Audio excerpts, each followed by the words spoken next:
Assalamualaikum warahmatullahi wabarakatuh. Saya Irayanti Oknomiza dengan NIM 240421117 akan mempresentasikan tugas akhir saya yang dimana berjudul Analisis Sosiologi Administrasi terhadap Implementasi Program Makan Bergizi Gratis atau MBG terhadap tantangan tata kelola, akuntabilitas, dan pelayanan publik di Indonesia. Yang saya hormati tentunya dosen pengampu mata kuliah Sosiologi Administrasi Ibu Artadini Akmal SAP MPA yang sudah meluangkan waktunya untuk melihat video saya, presentasi saya pada sore hari ini. Selanjutnya, saya tidak akan memperpanjang kata-kata mukadimah, langsung saja masuk pada materi presentasi saya. Yang pertama pada bagian abstrak. Program Makan Bergizi Gratis atau MBG merupakan salah satu proyek strategis nasional terbesar di Indonesia dengan target 82,9 juta penerimaan manfaat dan anggaran yang meningkat dari 71 triliun pada 2025 menjadi 335 triliun pada 2026. Dari perspektif sosiologi administrasi, pelaksanaan MBG ini menghadapi berbagai persoalan tata kelola, akuntabilitas, dan kualitas pelayanan publik tentunya. Hasil kajian menunjukkan banyak dugaan praktik jual beli di titik pelayanan SPPG, terus juga keberadaan SPPG fiktif, serta kasus dugaan korupsi, yang dimana kasus tersebut juga terjadi pada Juni kemarin, yaitu pada mantan pimpinan Badan Gizi Nasional. Selain itu, program ini juga menghadapi kualitas pelayanan yang ditandai banyaknya laporan dugaan keracunan makanan. Kesimpulannya, tantangan utama MBG ini terletak pada benturan antara prinsip birokrasi yang profesional dan rasional dengan praktik patrones, hubungan klientelistik yang masih kuat dalam birokrasi Indonesia. Baiklah, selanjutnya ada status implementasi MBG. Per tahun Januari 2026, program MBG ini telah menjangkau 55,1 juta penerima manfaat di seluruh 38 provinsi di Indonesia. Yang dimana dana terpakai sudah saya jelaskan sebelumnya, yang dimana ada 52,9 triliun dari total anggaran dana 71 triliun pada 2025. Program ini berhasil memperluas jangkauan secara signifikan meskipun penyerapan anggarannya masih belum optimal. Baiklah, selanjutnya ada pendahuluan. Program Makan Bergizi Gratis atau MBG ini diluncurkan pemerintah sejak tahun 2025 untuk mengatasi masalah gizi dan stunting sekaligus mendorong perekonomian lokal. Meskipun memiliki cangkupan dan anggaran yang sangat besar, pelaksanaannya menghadapi berbagai persoalan seperti dugaan monopoli pengelolaan dapur, rendahnya keterlibatan UMKM, keberadaan SPPG fiktif, adapun dugaan kasus korupsi dan banyaknya laporan keracunan makanan. Kondisi ini menunjukkan pentingnya mengkaji MBG ini dari perspektif sosiologi administrasi. Pada tinjauan teori terdapat sosiologi administrasi yang dimana memandang birokrasi sebagai suatu satuan sistem sosial yang tidak hanya dipengaruhi oleh aturan formal tetapi juga oleh nilai budaya, relasi kekuasaan, dan kepastian kelompok yang berkembang dalam masyarakat.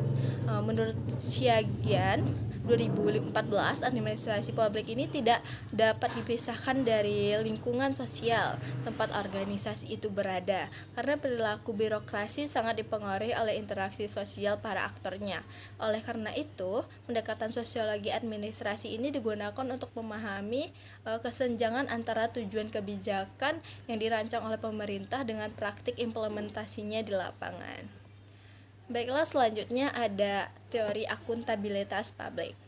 Akuntabilitas publik merupakan kewajiban penyelenggara pemerintahan untuk mempertanggungjawabkan setiap kebijakan dan pengguna sumber daya kepada masyarakat serta pengawas Mardiasmo 2018 menyatakan bahwa akuntabilitas dan transparansi merupakan prinsip utama dalam mewujudkan tata kelola pemerintah yang baik atau good governance tentunya. Selain itu, Ramadan 2025 menegaskan bahwa pelayanan publik ini yang berkualitas hanya dapat tercapai apabila terdapat mekanisme pengawasan dan pertanggungjawaban yang efektif tentunya. Dengan demikian, temuan dugaan SPPG fiktif ini menunjukkan bahwa adanya kelemahan dalam sistem akuntabilitas baik secara vertikal maupun horizontal. Baik, selanjutnya ada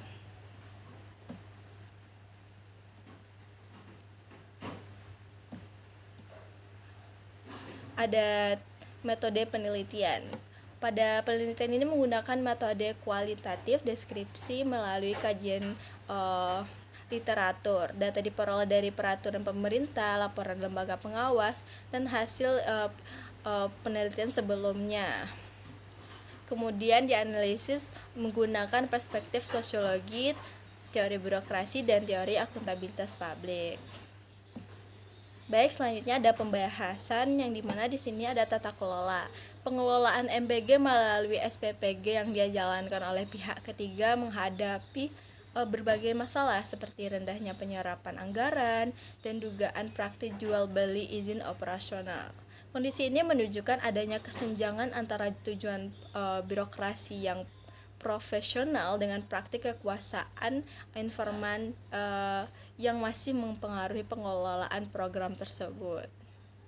Baik, selanjutnya ada akuntabilitas tentunya. Masalah akuntabilitas terlihat dari kasus dugaan korupsi yang melibatkan pejabat Nasional Badan Gizi Nasional terkait tata kelola MBG. Kasus ini menunjukkan bahwa mekanisme pengawasan internal maupun eksternal belum berjalan efektif sehingga penyimpangan dapat terjadi dalam skala besar. Selanjutnya ada pelayanan publik. Walaupun program MBG ini memperoleh tingkat kepuasan masyarakat yang cukup tinggi, muncul puluhan ribu laporan dugaan keracunan makanan menunjukkan adanya kelemahan dalam pengawasan kualitas dan keamanan pangan. Hal ini menandakan bahwa keberhasilan program tidak hanya diukur dari jumlah penerima saja, tetapi juga dari kualitas layanan yang diberikan. Baiklah, kesimpulan dari akar masalah tersebut terdapat kesenjangan antara ambisi kebijakan besar dalam kapasitas kelembagaan yang belum memadai untuk menopang program tersebut karena program tersebut berskala besar dan nasional. Terus juga ada ketegangan struktural antara idealisme, birokrasi, rasional legal, dan masih patriarkal statistik dalam praktik nyata. Kesimpulannya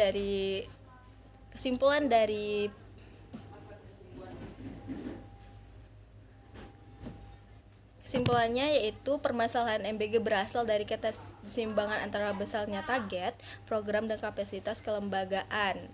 Dari perspektif sosiologi administrasi, persoalan tersebut mencerminkan masih kuatnya pengaruh relasi patrimonial dan dalam birokrasi.